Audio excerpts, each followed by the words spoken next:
This is the VO Life. Positive conversations about living the voiceover life. Insight into the business and day-to-day grind of being a regular Joe VO. From the humble beginnings to the finally hitting a new level to getting that first big client. It's all about that VO life.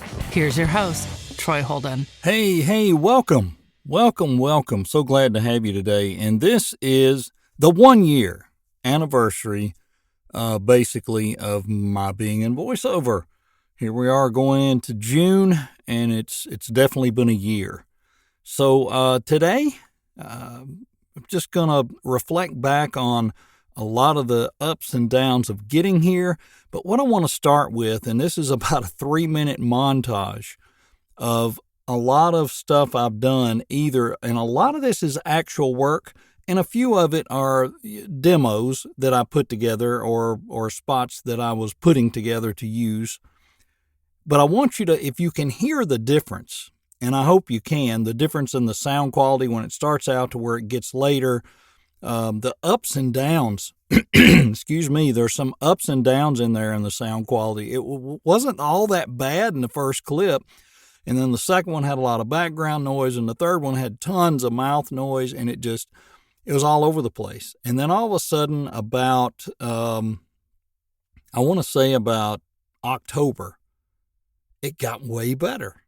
And it kept getting better and better. So, take a listen of how it sounded, and even the difference in the reads on the front end compared to the reads in that very last minute and a half, which that last minute and a half or so is a current narration demo that I just put out this week to start using for a gig on Fiverr to try to get more e-learning and corporate narration and training work.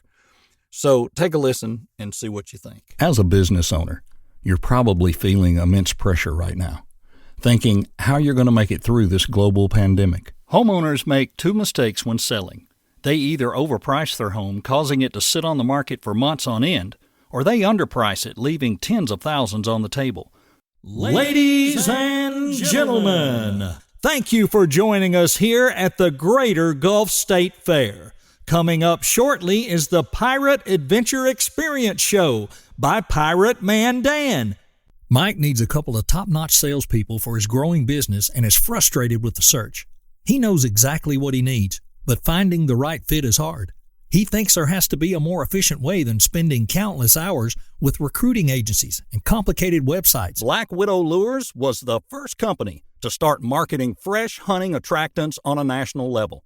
Well, Governor, it's already raining in Tennessee, where you refuse to expand health care to more than 200,000 Tennesseans. They say no two things are exactly alike. Does this apply to skid steers and track loaders? Absolutely. All right, sir, and there it is. And how many dollars you gonna give? There's a secret that big box retailers don't want Pittsburghers to know. Hey, I'm Brian. How you doing? My human, Pamela, she's a good kid. She leaves the TV on for me to keep me company. So I watch fish loads of TV. Embrace the road ahead in the QX50. From its bold looks to its spacious interior, every luxurious detail is crafted to bring out your drive. Officially, it's called Jack Daniel's Old Time No. 7 brand quality Tennessee Sour Mash Whiskey. But you can just ask for Jack. We hope you're having an amazing day at Kings Island. For the comfort and safety of all of our guests, we ask that you please take a moment to ensure that you're maintaining an appropriate distance between you and those waiting in line with you. In this episode, we're driving due south down to the sunny, world-famous Florida Keys to visit the picturesque town of Islamorada, known across the globe as the sport fishing capital of the world. The Black Label series provides a thoughtful, griller-focused experience that puts you in control of luxury outdoor cooking. The Black Label series by Louisiana Grills.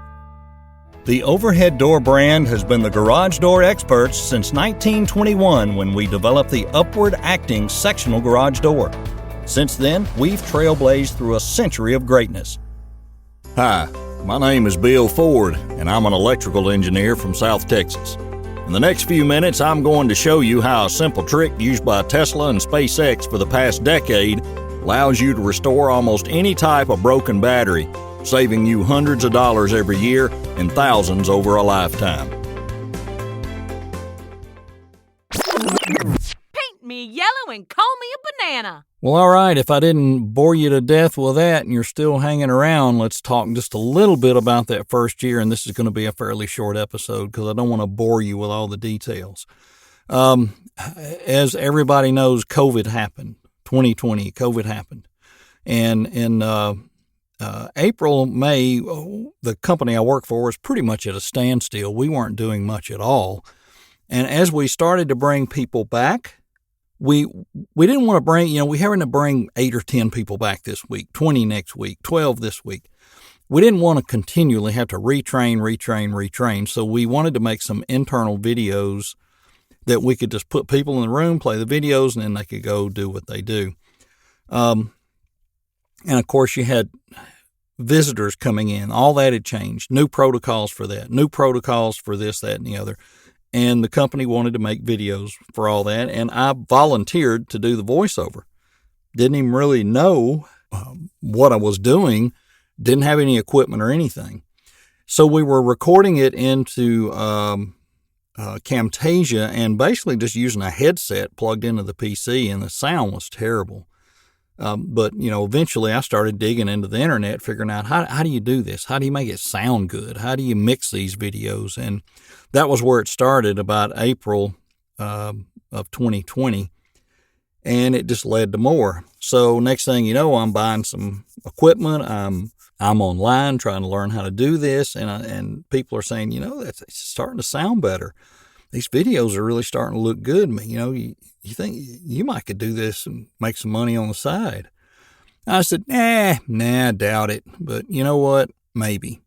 Well, next thing you know, I'm building one of those nice PVC hobo forts and started out on Upwork and later went to Fiverr and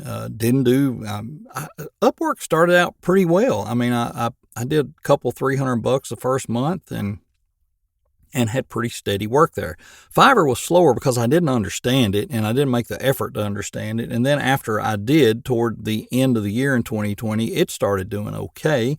And then I joined Voices.com, and that has done fairly well. I've done about 25 jobs there. But that's it in a nutshell. And as everybody knows, it's kind of followed this, a lot of coaching, a lot of workshops, a lot of changes. I built a homemade booth in the back of a storage room in my garage and closed that in like a 4x7 room and foamed it up and put a desk in it and ran everything into there. And I really, really am glad I did that because it helped the noise. If somebody would have asked me what were probably the 3 most important things you did, I would say number 1 was getting this room right. Your room has to be right. Number 2 was coaching and reinvesting over and over and still doing that today. I will book, I guarantee you, at least 1 to 3 sessions a month right now because I'm raw. I need the help. And the third thing is investing in Isotope RX8. When I go back and listen to the mouth noise and the weird noises in some of the first VOs I did, I'm surprised people didn't throw them back to me and say, look, I'm not paying for this. So that was a really good investment. And if you haven't bought it and you're wasting time editing out those lip smacks and those pops, it's terrible. And even now, if I forget to go ahead and put it on Audition, when I play back to listen, I'm like, good gracious, I just naturally have that. And it's probably better than it used to be, but it drives me nuts now. I can't take it. And if I hear it in someone else's recordings, if they send me something, hey, give this a listen, see what you think. I'm like, you need to get RX8. It is the only thing that I've ever seen that I know of that takes that stuff out, and it does it wonderfully, wonderfully. So that's probably, the 3 things. Get your room right, get your coaching, and get RX8. Can you do it with a USB mic? Yep, I used a Fifine 670 for quite a while, and it was pretty good. Some of the recordings you just heard were done on that mic, and it's pretty good. I've bounced around on different interfaces. I've settled on the EVO8, the Audient, and then I use another Audient, the ID4 for a backup. I like their stuff. It's easy to use and it's clean. I got lucky at the end of the year. I found a new a Neumann. I want to say Newman. I'm sorry. It's a Neumann TLM 103 for a really, really good price. It was local here close to Nashville, and the guy had it and a couple other mics, and I was just lucky and got it, and I really am glad I got it. And I had bought a Synco D2. I started with a MXL 990 was my first condenser mic, and I still have it, and occasionally I'll break it out and record with it just to show myself that it's almost as good as this Neumann. And then I later bought a Rode a podcast mic just for that fact. Although I'm not using it now, I'm using the Neumann. I hardly ever change this mic out. It stays here for all purposes. So it's not in the equipment. It's in the room, it's in the coaching, and it is in the audio quality. Get those three things right, and you can do this. Well, it's been a great year. Let me say that. I've enjoyed it. I've enjoyed every minute of it. It's had its ups and downs, but it's been great, and I'm really glad to be able to bring you something like this in hopes that it helps you along your way. Listen to the difference in what I was doing when I started and where I'm at now, and there's a definite difference. I don't know that the sound quality will come through as much on the podcast as it does here, but there's a huge difference. And all I can hope is that this next year I grow as much as I did this first year. This is a marathon to me, not a sprint. I'm not one of those people that usually steps in a pile of crap and it turns to gold. I have to work for what I get. It's always been that way, and I will continue to work to get what I can here because I really have a passion for doing this. And that's why I'm doing it. I'm not doing it for the money. I would love to do it for a living. Do not get me wrong. But understand I'm doing it for the passion of doing it. And that's why I do these podcasts. I enjoy doing them. I always wanted to be in radio, and this is kind of a almost radio thing for me, and I really enjoy it. So, keep listening. I keep watching to make sure the downloads are clicking along and going up and people are listening. And as long as you're listening, I'll keep dishing them out as fast as I can, whether it's 1 or 2 a week or 3 a week or 1 a month. But hopefully some good things there for you.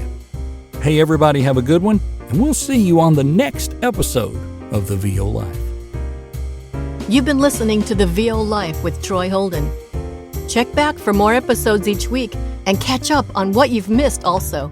This is for you, those just living that VO life. Thanks for listening, and join us again.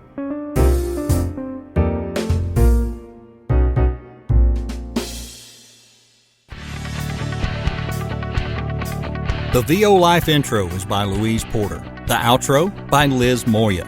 You can pick us up on Spotify, Amazon Music, Apple, and many other podcast carriers. Need to send me an email? Do it today. Troy@TroyHoldenVoices.com. Thanks for listening.